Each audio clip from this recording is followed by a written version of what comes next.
आपकी दिन की शुरुआत कैसी थी सर? बहुत बेहतरीन, बहुत अच्छी। एक नई एक्साइटमेंट थी, एक माहौल में जाने की। कुछ विचार चल रहे थे मन में कि क्या अलग से बता पाऊं। असुर और देवता लड़ते हैं, उनके मुखिया लड़ते हैं, उनके पसीने की कुछ बूंदें जमीन पे गिरती हैं, वहां से एक राक्षस उत्पन्न होता है। अब 5000 साल पहले की साइंस को अभी कैसे वैलिडेट कर दोगे? मौका मिले एक किताब लिखने का तो कितना इन डेप्थ है ये यात्रा? बहुत गहरी, बहुत गहरी। वार्म वेलकम, नमस्कार। हर दिन की शुरुआत में हम कुछ नया सीखते हैं।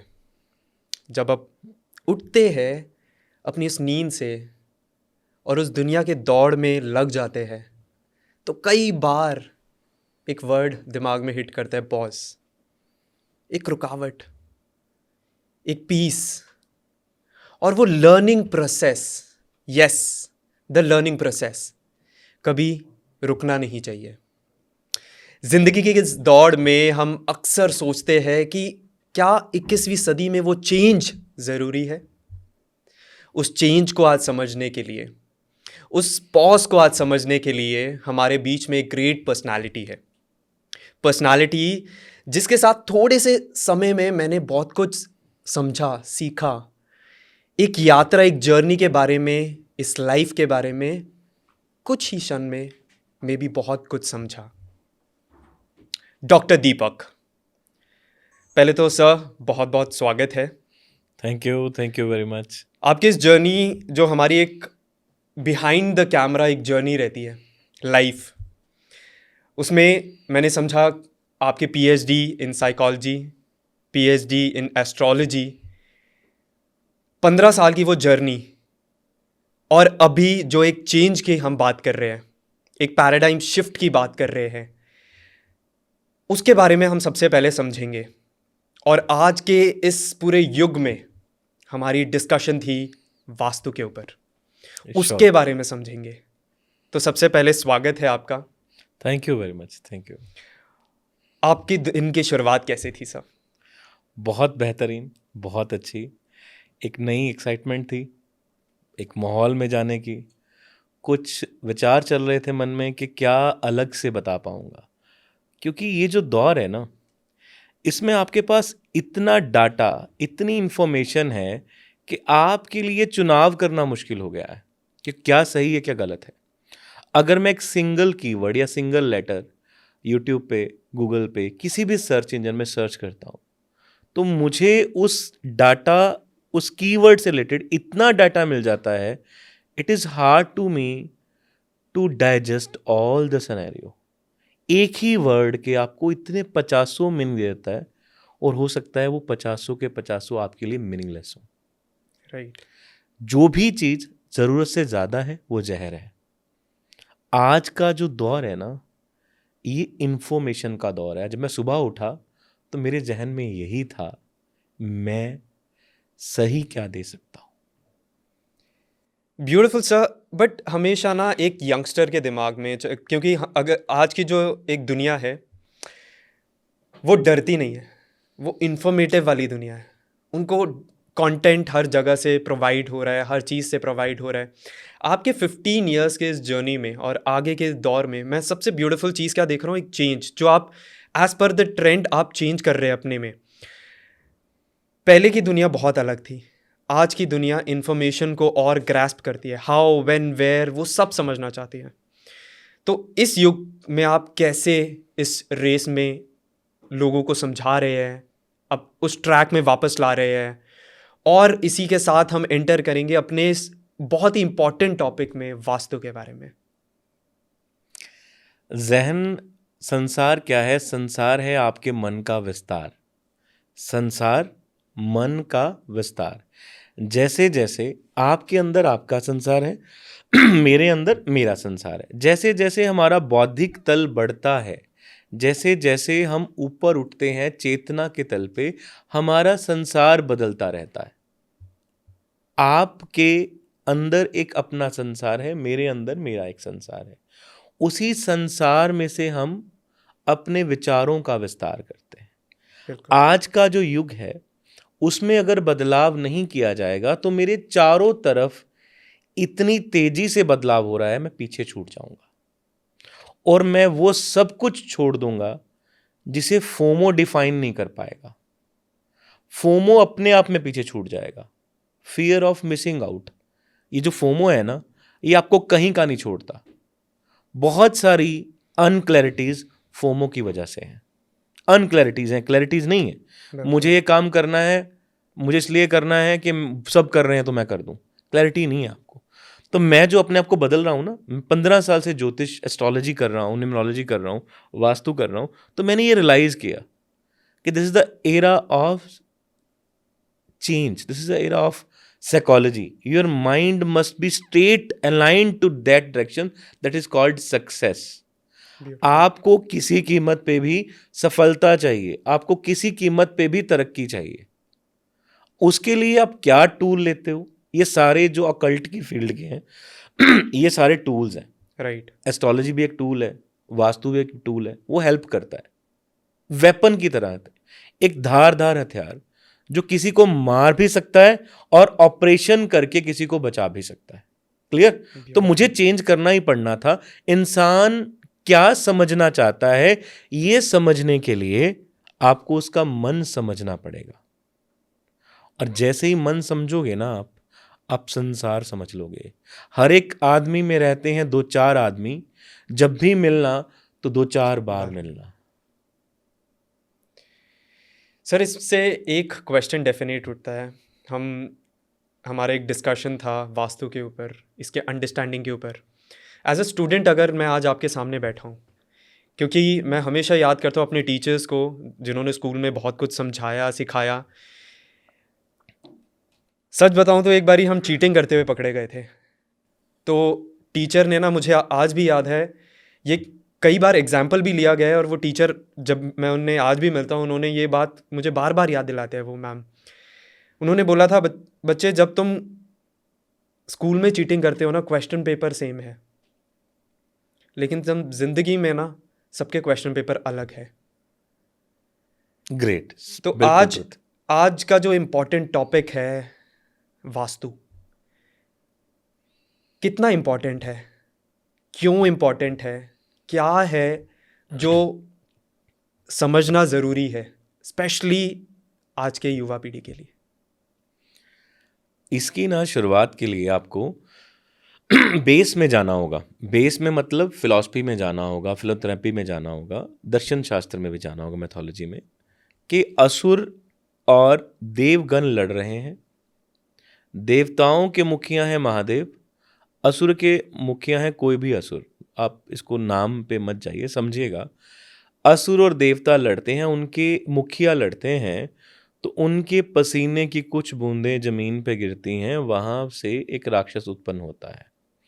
उस राक्षस पे दोनों अपना अधिकार जताते हैं, देवता भी और असुर भी। ये अब कहानी है, मैं चाहूंगा सभी इसको एज ए कहानी ही लें ताकि आप इसके क्रक्स को समझ पाएं। उस पे दोनों अपना हक जताते हैं कि ये हमारा है, ये हमारा है। उसके लिए एक सुप्रीमो अथॉरिटी ये बोलती है कि ये दोनों का है, इसको जमीन में स्थान दे दो, जमीन में स्थान दे दो। तो वो जो जमीन में स्थान जिसे दिया गया उसको बोला गया वास्तु पुरुष, यानी कि वास्तु का देवता। ये पहली स्टोरी है। दूसरी स्टोरी क्या है? समुद्र मंथन होता है जी। समुद्र मंथन करते हैं तो एक देवता प्रकट होता है, उस पे असुर भी अधिकार। अब जो चीज समुद्र मंथन से निकलती है उस पे दोनों का अधिकार है, सेम एज योर बॉडी।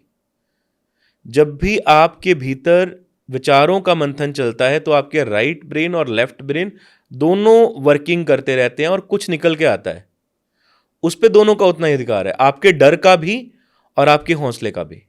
कुछ डर होने भी जरूरी है और बहुत हौसला होना भी बहुत जरूरी है, समझ गए? तो वो निकल के आता है। ऐसे ही वो बोलते हैं, असुर बोलते हैं ये हमारा है, देवता बोलते हैं ये हमारा देवता है। तो फिर वही एक सुप्रीम अथॉरिटी होती है ब्रह्मा जी के रूप में, वो बोलती है इसको जमीन में स्थान दे दो। अब उसे इस तरीके से स्थान दिया जाता है कि उसकी पूरी बॉडी उस स्केयर में फिट हो जाए, उसको स्केयर मान लेते हैं। हालांकि पृथ्वी गोल है, पर कोई भी घर गोल नहीं बनता, देखा होगा आपने, ऑडिटोरियम गोल बनते हैं। बिल्कुल। तो एक स्केयर में उसे एक प्लेस देते हैं। आइडल जो हाउस के लिए जो प्लॉट कहा गया है वो स्केयर कहा गया है, आइडली जो फिट है, तो उसमें उसको औंधे मुंह मतलब उल्टा करके उसको स्थान दे देते हैं। तो उसका जो हेड है वो नॉर्थ ईस्ट में रखा जाता है, जो उसके जो पैर हैं वो रखे जाते हैं साउथ वेस्ट में। अब सिर कहाँ और पैर कहाँ, ऐसे फिट कर देगा तो उसका एक राइट पार्ट हो गया, एक लेफ्ट पार्ट हो गया, स्क्वायर में फिट आ गया, प्रॉपर डिमेंशन आइडली फिट हो गया वो पार्ट, जैसे ब्लॉक्स फिट होते हैं। Right. क्लियर? साउथ वेस्ट में पैर, नॉर्थ ईस्ट में सिर आ गया उसका, तो उसको बोल दिएगा वास्तु पुरुष को हमने स्थान दे दिया। Right. अब जहां जहां जो उसके बॉडी पार्ट आए हैं उसके अकॉर्डिंग वास्तु डिविजन्स हो गई। जब ये स्टोरीज हैं। डॉक्टर दीपक, जैसे जैसे हम आगे बढ़ रहे हैं, इट इज़ वेरी इंपॉर्टेंट कि हमारे चैप्टर्स जो है वो हमारे व्यूअर्स को बिल्कुल एग्जैक्ट समझ आए, कि जो एक मैसेज है, जो थॉट है, जो आप उनके साथ शेयर करना चाहते हैं अबाउट द पांच तत्व, उसका प्रेजेंस, उसका कनेक्ट वास्तु के हिसाब से, सेंसेस के हिसाब से, डायरेक्शन के हिसाब से, जो एक लेमैन लैंग्वेज में अगर हम समझने की कोशिश करें तो वो कैसे बताएंगे? 5 एलिमेंट्स समझने के लिए हमें कंसेप्ट समझना पड़ेगा भगवान का। तो भ मीन्स भूमि, ग मीन्स गगन, व मीन्स वायु, अ मीन्स अग्नि, न मीन्स नीर। मतलब ये 5 तत्व। अब भ मीन्स भूमि, मतलब अर्थ एलिमेंट। अर्थ एलिमेंट हमारी बॉडी में भी प्रेजेंट है, और as per vastu earth element हमारे हाथ में, हमारे शरीर में प्रेजेंट है। जो भी चीजें इस दुनिया में बनी है ना, चाहे वो चांद, तारे, सूर्य, पृथ्वी, कुछ भी, हम भी, कोई मोबाइल फोन, कोई वॉच, कुछ भी जो बना है, ये 5 तत्वों से बना है। 5 तत्वों से। इसमें अर्थ एलिमेंट भी है, इसमें एयर एलिमेंट भी है, इसमें वाटर एलिमेंट है, इसमें स्काई या मेटल एलिमेंट है। इसमें सारे पांचों के पांचों एलिमेंट के समावेश से बनता है। इसलिए भगवान बोल दिया गया कि भ मीन्स भूमि, ग मीन्स गगन, व मीन्स वायु, अ मीन्स अग्नि, और न मीन्स नीर यानी कि जल। अब जो उत्तर दिशा है वास्तु के अकॉर्डिंग, वो है जल की दिशा, ओके। नॉर्थ जो है। अब नॉर्थ में देखेंगे, हमारे जो पूरे वर्ल्ड के अगर नॉर्थ में देखते हैं तो आपको माउंटेन्स, हिल्स दिखते हैं, पहाड़ दिखते हैं, पानी दिखता है। राइट। ठीक है, तो पानी जो है वो वास्तु के अकॉर्डिंग नॉर्थ को प्रेजेंट करता है, और नॉर्थ पानी को प्रेजेंट करता है। अब जब पानी की बात करते हैं तो आप समझते हैं कि ये फ्लो है पानी की। क्या पानी जहन में आते ही कौन सा रंग आता है? नीला। नीला। तो पानी का जो नॉर्थ का जो कलर हो गया वो नीला हो गया। नॉर्थ में पानी आया तो बहाव है। आपकी बॉडी में जो भी इमोशंस होते हैं ना, आप बहुत हंस लेते हैं तो रोना शुरू हो जाते हैं, आप बहुत दुखी हैं तो रोना खुद ब खुद आ जाता है, कोई मूवी देखते हैं, वॉच करते हैं तो ये जल तत्व हमारे इमोशंस को रिप्रेजेंट करता है। जल तत्व हमारे कैश फ्लो को रिप्रेजेंट करता है एज पर वास्तु, और वो किस डायरेक्शन में आया? नॉर्थ में आया। अब जल से क्या जन्मता है? जल से जन्मती है वायु, H2O। अगर केमिकल फॉर्मेशन की बात करें, मतलब केमिस्ट्री की बात करें, तो हाइड्रोजन के 2 मॉलिक्यूल, एक ऑक्सीजन का। ऑक्सीजन अगला तत्व आ गया, यानी कि जल से बनी वायु, जल से निर्माण हुआ वायु का। अब वायु कौन सी डायरेक्शन में आएगी? ईस्ट में। ईस्ट में वायु है तो उसका कलर कौन सा है? जैसे ही वायु हमारे जहन में आती है ना, उसका कोई कलर नहीं है, कलरलेस है वायु। ठीक है, परंतु जब भी हमें देखना हो कि वायु बाहर है या नहीं, हम क्या करते हैं? हम खिड़की से बाहर देखते हैं कि पत्ते हिल रहे हैं, नहीं हिल रहे, तो वायु का जो कलर है वो ग्रीन है। राइट। क्लियर? यही देखते हैं ना हम। बिल्कुल। तो वायु का कलर ग्रीन है या ब्राउन है, जो उसका तना है, मतलब जो ट्रंक है उसका, वो होता है ब्राउन। तो वायु के 2 कलर्स हैं। अब किसी भी इंसान की बातों में उसका बहाव देखना हो, उसकी समाज में रेपुटेशन देखनी हो, उसके घर में ग्रोथ देखनी हो, तो आप क्या देखते हैं? ग्रीन। ग्रीन। तो मतलब आप क्या देखेंगे? ईस्ट। अब जो वायु तत्व, जो वायु एलिमेंट है, उसके अपने एट्रीब्यूट हैं कि वो ग्रोथ देगा, वो पब्लिकली आपको बहुत फेम देगा, मतलब आपको रिस्पेक्ट दिलवाएगा सोसाइटी वाइज। राइट। ठीक है, तो अब वो आ गया ईस्ट में। अब ईस्ट से जैसे ही आप साउथ में जाते हैं, अब यहां पे ये देखने वाला है कि पानी की वजह से जन्मी वायु, वायु की वजह से जन्मी अग्नि। आपको एक्सपेरिमेंट याद है कि कैंडल को जलाया और ऊपर ग्लास को रख उल्टा दिया। कर दिया तो कैंडल बुझ गई। क्यों बिल्कुल। जल रही थी? क्योंकि ऑक्सीजन थी, उसे चाहिए, ऑक्सीजन चाहिए थी तो वो जल रही थी। तो अब अगला चैप्टर कौन सा आता है? अगली डायरेक्शन कौन सी आती है? साउथ। ऐसे रोटेट होते हैं ना, पहले नॉर्थ, नॉर्थ से आते हैं, हमारा सिर क्या है, नॉर्थ है, नॉर्थ से आए हम ईस्ट में, ईस्ट से आए हम साउथ में, यही करेंगे ना हम। साउथ में क्या आई, अब वायु से जन्मी अग्नि। अब वायु से जब अग्नि जन्मी, उससे पहले वायु किसको रिप्रेजेंट कर रहा है, लकड़ी को, पेड़ पौधों को। वो सूख जाते हैं, हम उन्हें आग लगाते हैं, बिल्कुल। तो वो साउथ की डायरेक्शन आ गई। अब उसका कलर आ गया रेड। क्यों? क्योंकि आग का, फायर का कलर कौन सा है, रेड है, ठीक है। और अगर आप फायर को जलते हुए देखेंगे ना, तो वो आग ऊपर की तरफ लपटों की तरह उठती है, तो वो ट्रायंगल की फॉर्म करती है। बिल्कुल। चूल्हे पे जला दो आग, दिए में जला दो आग, मोमबत्ती में जला दो आग, किसी की चिता पे जला दो आग, किसी बिल्डिंग में लगा दो आग, तो वो ट्रायंगल फॉर्म करती है। तो उसकी शेप हो गई ट्रायंगल, कलर हो गया रेड।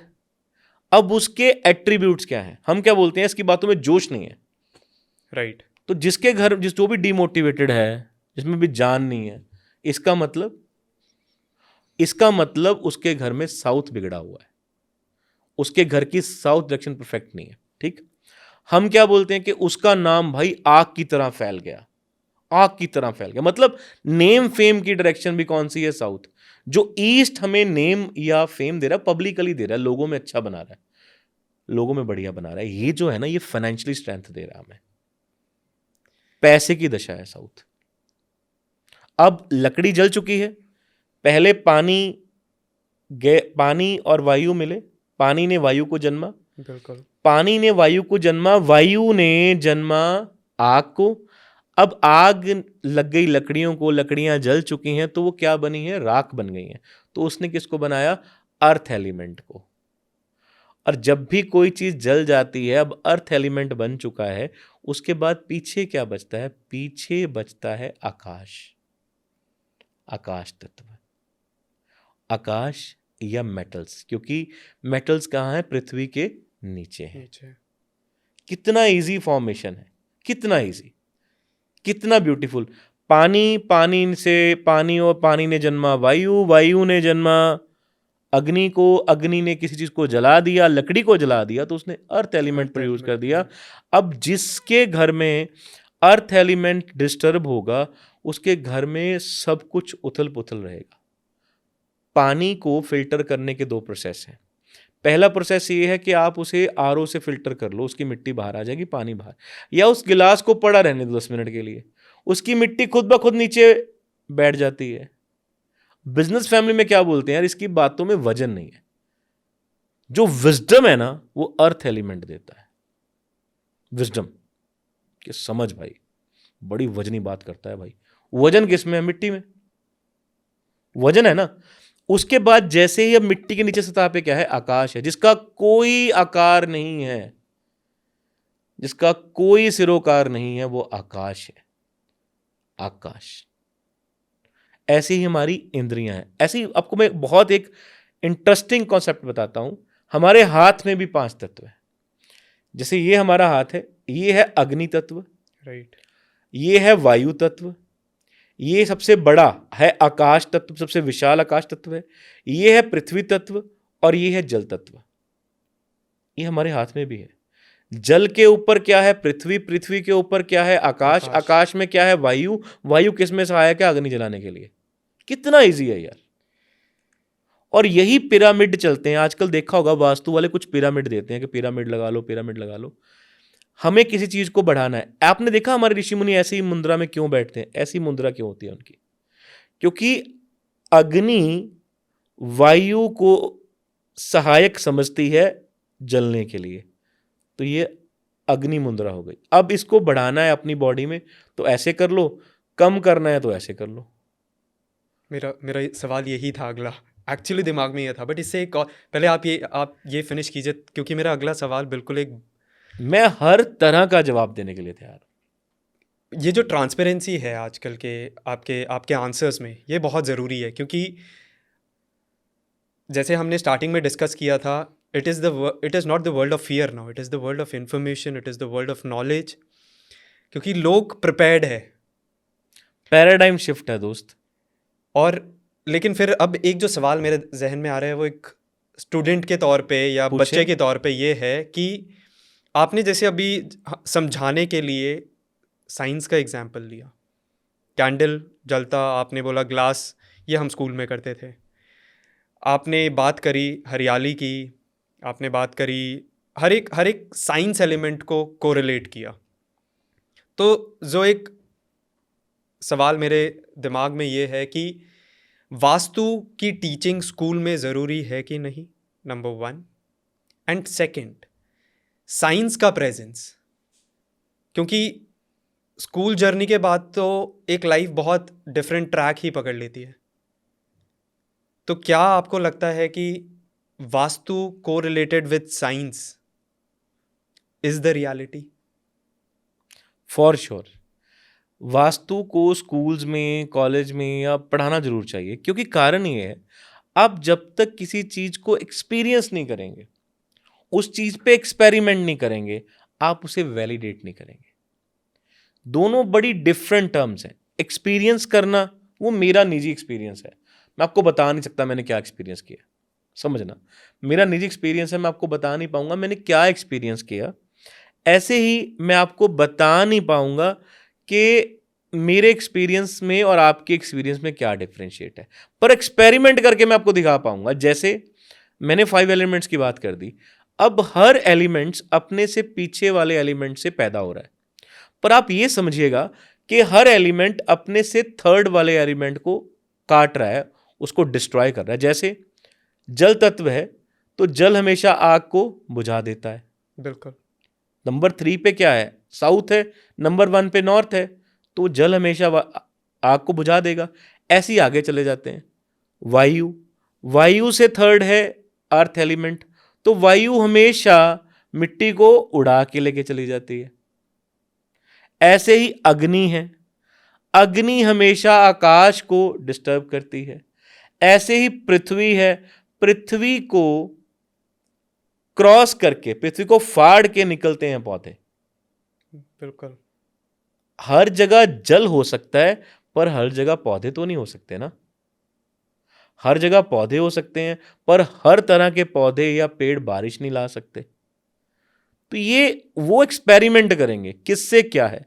जब ये बेसिक कोर नॉलेज होगी ना, तो साइंस, जो हमारे ग्रंथ थे ना, जो हमारे वेद थे, हम उसका बार बार बार बार उसकी उदाहरण देते हैं, उसमें ये लिखा हुआ, उसमें उस पे भी तो काम करने की जरूरत है ना। आप 5000 साल पहले की साइंस को अभी कैसे वैलिडेट कर दोगे। मैं आप आज आपको बोलूं कि आपने जाना है, फर्ज करो आपने जाना है यूएस से, आप पैदल जाओ, जा पाओगे? नहीं। उसकी समय जरूरत बनी शिप की, एक शिप बनी, फिर एक समुद्री जहाज बना ना, एक पूरा एक इवॉल्व हुए हम, प्लेन बना, ट्रेन बनी। तो एक्सपेरिमेंट्स ही हुए ना पहले। जो व्हील बनाएगा पहले, वो भी तो स्केरी था ना, बिल्कुल। करते करते राउंड हुआ होगा ना। तो एक्सपेरिमेंट चलते रहते हैं ना, एक्सपेरिमेंट्स आपको इवॉल्व करती है। तो बच्चों को वास्तु की बेसिक नॉलेज देना बड़ी चीज, चाहे एक चैप्टर में हो, पहली बात। दूसरा, वो उसे एक्सपीरियंस करें, एक्सपेरिमेंट करें, फिर राइट डाउन करें और फिर प्लेस करें, ये बहुत ज़रूरी है। अब आपने बात की मेरे इवॉल्वमेंट की। जब मैंने ये देखा कि वास्तु और ज्योतिष दोनों एक दूसरे के पूरक है, वास्तु के बिना ज्योतिष नहीं हो सकता, ज्योतिष के बिना वास्तु नहीं हो सकता। क्लियर है? आपने सारे उपाय कर लिए, आपने सब कुछ कर लिया, आपको फिर भी रिजल्ट नहीं मिल रहे, आप पंडितों से, आचार्य से, गुणी ज्ञानियों से मिल लिए, आपने न्यूमरोलॉजी वालों से मिल लिए, आपने स्टोन्स पहन लिए, कहीं कोई रिजल्ट नहीं है। इसका मतलब आपके घर में दिक्कत है। अब घर में भी ठीक कर लिया, कुंडली में भी ठीक कर लिया, न्यूमरोलॉजी, ग्राफोलॉजी सब ठीक कर ली, अभी भी दिक्कतें हैं, तो आपके यहां दिक्कत है। इवॉल्व कैसे होते हैं आप? अब यथा पिंडे तथा ब्रह्मांडे, जो जो मेरे शरीर में है वो ब्रह्मांड में है। 5 एलिमेंट्स, 5 एलिमेंट्स, 5 एलिमेंट्स। मैं भी राख का ढेर बन जाऊंगा, और कोई भी चीज जब हम उसे डिस्ट्रॉय करते हैं, डिमोलिश होती है, तो क्या बनती है? Wastage, garbage. तो वास्तु पढ़ाना बहुत जरूरी है, वास्तु समझाना सिखाना बहुत जरूरी है, पर वो एक्सपेरिमेंट खुद के करें। हर एक का हाथी अलग होता है। ब्यूटीफुल। कई बार तो एज जो माइक के इस तरफ है, सवाल ख़त्म हो जाएंगे, लेकिन मैं इतना ज़रूर समझ गया सर आपकी इस जर्नी से, आपके इस इवॉल्वमेंट से, कि बहुत बहुत कुछ है अभी सीखने के लिए, समझने के फॉर लिए। Sure. And I am sure आगे के जितने पॉडकास्ट हम और इसके बारे में बनाएंगे, समझेंगे, इन डेप्थ जाएंगे। मैं एंड करना चाहूँगा एक ब्यूटीफुल थॉट के साथ। आप अब हमारे व्यूअर्स इसको फूड फॉर थॉट ले सकते हैं या अंडरस्टैंड कर सकते हैं, और हम इस पॉडकास्ट को ट्रिब्यूट के तौर पे देना चाहेंगे श्री रतन टाटा जी को। उनका एक लाइन है कि, एक कोट है कि I just make decisions and make it right. आपने कहा सबके लाइफ में वास्तु का प्रेजेंस बहुत ही इम्पॉर्टेंट है। उन्होंने ये भी कहा है कि spiritual aspect, respecting humanity, everything is important, that is how life functions. एक लास्ट थॉट जो आप हमारे व्यूअर्स को देना चाहेंगे वास्तु के बारे में, और आगे के पॉडकास्ट किस किस टॉपिक पर हम फोकस करेंगे, इन डेप्थ जाएंगे? हमारा मेन कॉन्सेप्ट, हमारा मेन व्यूअरशिप में जो हम मेनली देखेंगे, वास्तु कंप्लीट नॉलेज कि वास्तु कैसे इम्पैक्ट करता है ह्यूमन लाइफ को। अगर आपके जहन में कोई विचार आते हैं, अगर आपकी लाइफ में कुछ अच्छा बुरा होता है तो वो क्यों होता है, क्या आपके लिए सही है, क्या आपके लिए गलत, वास्तु एक्चुअल में क्या है। आज जैसे हमने एलिमेंट्स की बात करी कि एलिमेंट्स ये हैं, ऐसे करते हैं, वैसे हम डायरेक्शंस की बात करेंगे। पहले 4 डायरेक्शंस थी, फिर वो 4 16 हुई, अब वो 16 32 हो गई। ये क्यों हुई? उसके बाद बात करेंगे एट्रीब्यूट्स के बारे में। उन 32 डायरेक्शंस में या 16 डायरेक्शंस में, जोन्स में, एनर्जी फील्ड्स में कहाँ क्या क्या एट्रीब्यूट है। उसके बाद उस एट्रीब्यूट से, उस गुण से वहां पे कौन कौन सी क्रिया की जा सकती है, कौन कौन सा एक्शन लिया जा सकता है, ठीक है। उसके बाद वहां पे कौन कौन सा सामान रखा जा सकता है, कौन कौन सा ऑब्जेक्ट वहां पे प्लेस किया जा सकता है, ताकि उसका जो एक्शन है, जैसे इस माइक का काम क्या है, एम्पलीफाई करना, जो मैं बोल रहा हूं उसको एम्पलीफाई करना या उसको रिकॉर्ड कर लेना, ये उसका माध्यम है। तो ये कहाँ प्लेस होना चाहिए, एग्जाम्पल के लिए हर एक चीज का एक तुलनात्मक अंतर होता है। और ये जो मेरा समावेश है, मैं हमेशा समझता हूँ, ये जो दोनों को मैं मिलाता हूँ, मैं मास्टर बाय अकल्ट की कोशिश करता हूँ और डॉक्टर बाय साइकोलॉजी की कोशिश करता हूँ। लोगों को बेसिक नहीं पता कि कंसल्टेशन और काउंसलिंग में क्या अंतर है। राइट। कई बार आपको ना कंसल्टेशन की जरूरत नहीं होती, आपको जरूरत होती है काउंसलिंग की। और काउंसलिंग वो इंसान कर सकता है जिसने काउंसलिंग के बारे में पढ़ा हो, और कंसल्ट वो इंसान कर सकता है जो लोगों से मिला हो, जिसने लोगों से मिलके अनुभव किया हो। तो being an astrologer, being an vastu adviser, being an occult expert, मैं ये जानता हूं कि कहां पे कंसल्टेशन चाहिए, और being an doctor PhD in psychology, मैं ये जानता हूं कहां पे काउंसलिंग चाहिए। जब तक आपको ये मालूम नहीं है कि आपको काउंसलिंग चाहिए या कंसल्टेशन, आप जीवन में कहीं नहीं पहुंच सकते। लवली। बहुत गहरा डिफरेंस है। गुरु में, पंडित में बहुत गहरा डिफरेंशिएट है। ऐसे ही साइकोलॉजिस्ट में, साइकाइट्रिस्ट में बहुत गहरा डिफरेंशिएट है। ऐसे ही कंसल्टेंट में और काउंसलर में बहुत गहरा डिफरेंशिएट है। आई एम श्योर मौका मिले एक किताब लिखने का तो कितना इन डेप्थ है ये यात्रा। बहुत गहरी है, बहुत गहरी है। मैं हर एक इंसान से जब भी मिलता हूं तो उस इंसान से मिलके ये समझने की कोशिश करता हूं कि अभी कितना कुछ मुझे सीखना है, कितना कुछ मेरा छूट गया है। उदाहरण के लिए, जैसे मैंने अभी बात की आपको कि साइकोलॉजिस्ट और साइकाइट्रिस्ट में बड़ा अंतर है। जी। साइकोलॉजिस्ट क्या होता है? साइकोलॉजिस्ट होता है जो आपको थेरेपीज देता है, सिर्फ आपको कंसोल करता है, आपको सुनता है कि आप कहाँ अटके हुए हैं, क्या नहीं मिल रहा, कहाँ क्या दिक्कत है। वो आपको थेरेपीज देगा सोल्यूशन के तौर पे, आपको एक्चुअल ये बताएगा। जैसे उदाहरण के लिए, एक काउंसलर जो एक साइकोलॉजिस्ट है, वो उसे काउंसलर भी कहते हैं, वो आपको ये बताएगा कि आपको जीवन में ये करना चाहिए गुरु की तरह, या आपको जीवन में ये इस बात का जवाब चाहिए। वो जवाब नहीं दे रहा, आपको सिर्फ आपको और आपके सवालों को रूबरू कर रहा है कि टोनी जी आप ये सवाल कीजिए और उसके ये जवाब हो सकते हैं, या आप जिंदगी में ये सवाल कर सकते हैं। अब एक कंसल्टेंट आपसे कंसल्ट कर रहा है, वो आपको जवाब दे रहा है। साइकोलॉजिस्ट आपको ये बता रहा है कि आपके लिए क्या जरूरी है, आप कहाँ अटके हुए हैं, क्या चाहिए। वो आपको साइकोलॉजिस्ट साइकी पे आपको गाइड कर रहा है और सोल्यूशन में थेरेपीज दे रहा है। और साइकाइट्रिस्ट आपको हार्मोनाइजर देता है, आपको दवाइयां देता है ताकि आपका ब्रेन एक्चुअल सही फॉर्मेशन में काम करे। इसे ऐसा समझेंगे, हमारा जो ब्रेन है वो एक हार्डवेयर है और जो माइंड है वो एक सॉफ्टवेयर है। ब्रेन आपके दिमाग में रखी हुई हार्ड डिस्क है, उस हार्ड डिस्क में क्या डाटा पड़ा है, कैसे पड़ा है, उसको रैम फॉर्म करती है। तो जो मन है वो रैम है। रैम को ठीक करने का काम किसका है? साइकोलॉजिस्ट का। और जो रोम है, रीड ओनली मेमोरी, उसको ठीक करने का काम किसका है? वो है साइकाइट्रिस्ट का। राइट। दोनों हेल्प अपनी अपनी थेरेपीज की, थ्योरीज की लेते हैं। बहुत गहरा एक डिफरेंशिएट है इसमें।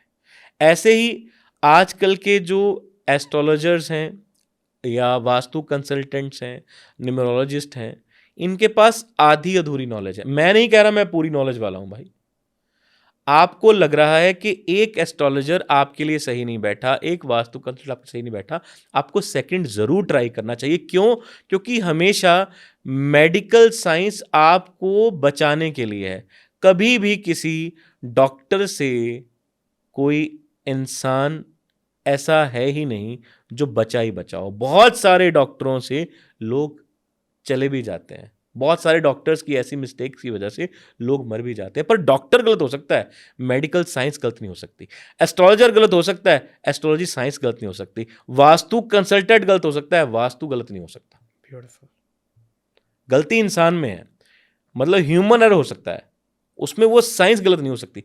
कोई भी चीज जो गलत होती है ना, वो बंद हो जाती है। वास्तु सदियों से चलता आ रहा है। वास्तु है आपके निवास स्थान में हवा, पानी, पृथ्वी, आकाश, वायु सब सही तरीके से एक प्रॉपर अनुपात पे बिल्कुल मैनेज्ड हो। एक एक ना बढ़े हुए हों ना कम हुए हों, एक उनकी साइकिल हो। तो there are 3 cycle: cycle of creation, cycle of management and cycle of destructions. Creation में आप कुछ क्रिएट कर लेते हैं, मैनेजमेंट में आप मैनेज करते हैं, डिस्ट्रक्शन में आप उसे हटा देते हैं। जैसे अपनी बॉडी से आप वेस्ट बाहर निकाल देते हैं। बिल्कुल। It is in that way. इसी को हम ब्रह्मा, विष्णु और महेश बोलते हैं। नाम अलग हो सकते हैं पर परंतु काम वही है।